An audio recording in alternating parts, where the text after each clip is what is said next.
C'est aujourd'hui également qu'une vingtaine de familles de Français partis rejoindre l'État islamique a écrit à Emmanuel Macron. Elle demande que les femmes et enfants des djihadistes français soient rapatriés pour être jugés en France. Alors que faire de ces familles de Daesh? Audrey Vuettaz, Dimitri Sikiotakis et Julien Ababou.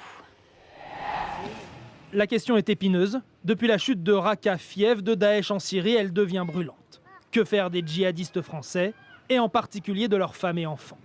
Une vingtaine de familles de femmes parties rejoindre l'État islamique en appellent à Emmanuel Macron.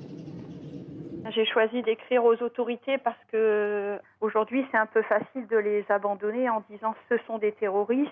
L'opinion publique s'imagine que ce sont des bombes à retardement, que bientôt il faut tous les exterminer là-bas. Et c'est complètement faux. Moi j'ai des petits garçons de 5 ans et de 3 ans, ce sont des bébés qui ne sont pas des soldats. Ce sont des enfants victimes d'une guerre qui n'est pas la leur.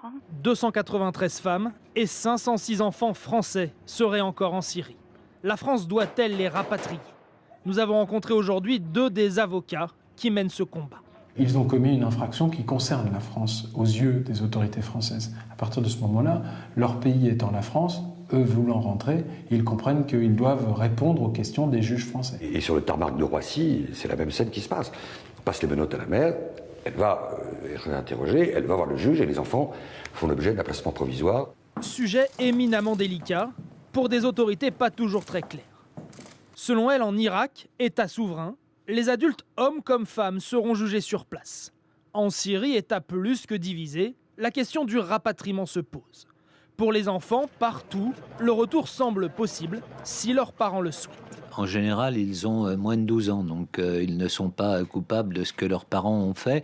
Et donc, nous essayons de les protéger pour l'avenir, de les restructurer et de faire que demain, ils puissent avoir une vie normale. Une vie normale. Pour ce que l'on a surnommé les enfants de Daesh, c'est l'autre question. Le père Patrick Desbois en a rencontré beaucoup, pas des Français, mais des Yézidis. Plusieurs d'entre eux ont raconté qu'ils jouaient notamment dans des jardins d'enfants de Daesh avec d'autres enfants français. Tous les enfants sont transformés en des lionceaux du califat, c'est-à-dire ils passent de camp d'entraînement en camp d'entraînement la plupart du temps. Daesh à la fin disait « nous on va tous mourir, on va mourir à Mossoul, on va mourir à Raqqa, mais vous serez la relève ». Ultra sensible à tout point de vue. Le dossier des retours des djihadistes l'était déjà, celui de leurs femmes et enfants s'y ajoute désormais.